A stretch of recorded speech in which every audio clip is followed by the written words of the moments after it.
ఇక top 1 news కి సంబంధించిన డీటెయిల్స్ చూద్దాం. తెలంగాణలో చర్చనీయాంశమైన 3 మున్సిపాలిటీల కథ భిన్నమైన మలుపులు తిరిగింది. అధికార పక్షం తన పట్టు కోసం అడ్డదారులు తొక్కటంతో చివరకు హైకోర్టు జోక్యం చేసుకుని రేపు చైర్మన్ ఎన్నిక నిర్వహించాలని ఎన్నికల సంఘానికి ఆదేశించింది. ఎలాగైనా పంతం నెగ్గించుకోవాలని చూసినప్పటికీ హైకోర్టును ఆశ్రయించడంతో ఏప్రిల్ 4న ఎన్నిక జరపాలని ఆదేశాలు ఇవ్వడంతో సర్కార్ చేసేదేమీ లేక అయోమయంలో పడింది. మంచిర్యాల జిల్లాలోని కేతన్పల్లి మున్సిపాలిటీలో చైర్మన్, వైస్ చైర్మన్ ఎన్నిక రాజకీయంగా అత్యంత ప్రాధాన్యత సంతరించుకుంది. మంత్రి వివేక్ ఎన్ని అడ్డదారులు తొక్కినా, ఎంత భయపెట్టినా బీఆర్ఎస్ కౌన్సిలర్లు అదరలేదు, బెదరలేదు. కౌన్సిలర్లను ఏకతాటిపై ఉంచటం, క్రాస్ ఓటింగ్ జరగకుండా చూసిన మాజీ మంత్రులు గంగుల, కొప్పుల, గులాబీ క్యాడర్ కౌన్సిలర్లు భయభ్రాంతులకు గురి కాకుండా చూశారు. ఇక ఇదే అంశానికి సంబంధించి మరింత సమాచారం మా ప్రతినిధి ఉమేష్ అందిస్తారు. ఉమేష్, మీ దగ్గర ఉన్న అప్డేట్ ఏంటి? Ketanpalli municipality chairman, vice chairman ఎన్నికకు సంబంధించి ఇప్పటికే అధికారులు ఏర్పాట్లు పూర్తి చేశారు. మొత్తంగా ఏదైతే ఈ ఘటనకు ఫిబ్రవరి 16-17 ఏదైతే గత నెల 45 రోజుల క్రితమే వాస్తవంగా ఎన్నిక పూర్తి కావాల్సి ఉన్నది. ఏదైతే స్పష్టమైన మెజార్టీ వైపు కేతన్పల్లి మున్సిపాలిటీ 20 వార్డులలో బీఆర్ఎస్, సిపిఐ కూటమి 14 స్థానాలు గెలుపొందింది. 7 స్థానాలు కాంగ్రెస్, 1 ఇండిపెండెంట్ గెలుపొంది. అయితే ఏదైతే కేతన్పల్లి మున్సిపాలిటీ సంబంధించి స్పష్టమైన మెజార్టీ బీఆర్ఎస్, సిపిఐ కూటమికి ఉన్నప్పటికీ ఏదైతే కుట్రపూరితంగా కాంగ్రెస్ అటు మంత్రి వివేక్ తో పాటు కాంగ్రెస్ ప్రభుత్వం కూడా కుట్రపూరితంగా ఏదైతే కేతన్పల్లి మున్సిపాలిటీ ఛేదించుకోవాలనే కుట్రలో భాగంగా కూడా ఏదైతే దీనికి సంబంధించి కూడా గతంలోనే అనేక కుట్రలకు పాల్పడింది. 16వ తేదీన జరిగినటువంటి ఫిబ్రవరి 16వ తేదీన చైర్మన్, వైస్ చైర్మన్ ఎన్నికకు సంబంధించి బీఆర్ఎస్, సిపిఐ కూటమి కౌన్సిలర్లు సరే టైంకు రాలేదంటే కూడా 17వ తేదీకి వాయిదా వేశారు. అయితే 17వ తేదీన బీఆర్ఎస్, సిపిఐ కూటమి ఏదైతే కౌన్సిలర్ అభ్యర్థులు సమావేశానికి అటెండ్ అయినప్పటికీ దానిలో కాంగ్రెస్ కౌన్సిలర్లు దౌర్జన్యంగా కొనసాగించారు.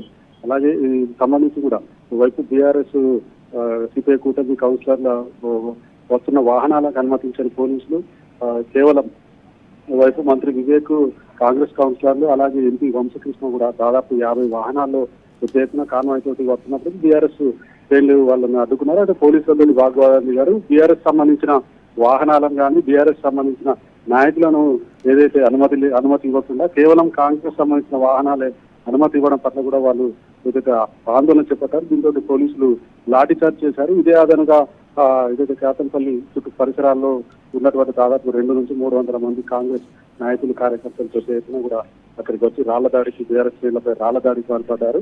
దీనికి సంబంధించి కూడా ఏదైతే పోలీసులు కూడా రామకృష్ణాపూర్ పోలీస్ స్టేషన్ సంబంధించి అటు రాళ్ల దాడికి పాల్పడ్డ కాంగ్రెస్ నాయకులపై కాకుండా బీఆర్ఎస్ శ్రేణులపై మాజీ ఎమ్మెల్యే, బీఆర్ఎస్ జిల్లా అధ్యక్షుడు బాలకృష్ణతో పాటు ఆశోబాద్ ఎమ్మెల్యే కోవలక్ష్మి అలాగే దాదాపు 25 మంది బీఆర్ఎస్ నాయకులపై కేసులు నమోదు చేశారు. దీనికి సంబంధించి కూడా వైపు ఆదిలాబాద్ జైలు కూడా బాలకృష్ణతో పాటు పలువురు బీఆర్ఎస్ నాయకులను 18 రోజుల పాటు ఆదిలాబాద్ జైలుకు తరలించారు. హైకోర్టు జైలు ఇవ్వడంతో జైలు నుంచి విడుదలయ్యారు. మొత్తంగా దీనికి సంబంధించి కూడా మరోవైపు బీఆర్ఎస్ ఈ కేతన్పల్లి ఎన్నికకు సంబంధించి స్పష్టమైన మెజార్టీ ఉన్నప్పటికీ కావాలనే ఇవాళ మంత్రి వివేక్ తో పాటు రాష్ట్ర ప్రభుత్వం కావాలనే ఎన్నికను వాయిదా వేసిందంటూ హైకోర్టుకు వెళ్లడంతో హైకోర్టు కూడా 3 వారాల్లో ఎన్నిక నిర్వహించాలంటూ ఎన్నికల కమిషన్ కు ఆదేశాలు జారీ చేసింది. అయితే 3 వారాలు ముగిసినప్పటికీ కూడా ఎన్నికల సంఘం ఆ దిశగా ఏదైతే కేతన్పల్లి మున్సిపాలిటీకి సంబంధించి ఆ దిశగా ఎన్నికకు సంబంధించి చర్యలు చేపట్టలేదు. దీంతో మరోసారి హైకోర్టు వెళ్తామని బీఆర్ఎస్ హెచ్చరికల నేపథ్యంలో ఎన్నికల కమిషన్ దిగివచ్చింది. ఏప్రిల్ 4వ తేదీన కేతన్పల్లి ఎన్నికలు నిర్వహించాలంటూ జిల్లా రిటర్నింగ్ ఆఫీసర్ అయినటువంటి జిల్లా కలెక్టర్ ను ఆదేశించి దీనికి సంబంధించి కూడా అధికారులు కూడా ఏర్పాట్లు చేశారు. రేపు ఉదయమే నేరుగా ఏదైతే ఇప్పటి వరకు క్యాంప్ లో ఉన్నటువంటి బీఆర్ఎస్, సిపిఐ కూటమికి చెందిన 14 మంది కౌన్సిలర్లు కౌన్సిలర్ అభ్యర్థులు రేపు 10 నుంచి 10:30 గంటల వరకు కేతన్పల్లి మున్సిపల్ ఆఫీస్ కు నేరుగా రానున్నారు. దీనికి సంబంధించి కూడా ఇప్పటికే అధికారులు కూడా పూర్తి స్థాయిలో ఏర్పాటు చేశారు. మరోవైపు పోలీసులు కూడా ఎక్కడ కూడా ఎలాంటి అవాంఛనీయ సంఘటన జరగకుండా కేతన్పల్లి మున్సిపాలిటీకి సంబంధించి అన్ని ఏదైతే మున్సిపల్ కార్యాలయానికి వచ్చే దారులన్నింటినీ కూడా ఇప్పటికే బారికేడ్లు ఏర్పాటు చేశారు. మొత్తంగా 144 సెక్షన్ కూడా ఏర్పాటు చేశారు. భారీ బందోబస్తు కూడా పోలీసులు ఏర్పాటు చేశారు. దీనికి సంబంధించి ఇప్పటికే అధికారులన్నీ కూడా ఏర్పాట్లు పూర్తి చేశామని చెప్తున్నారు. Right, thank you Umesh.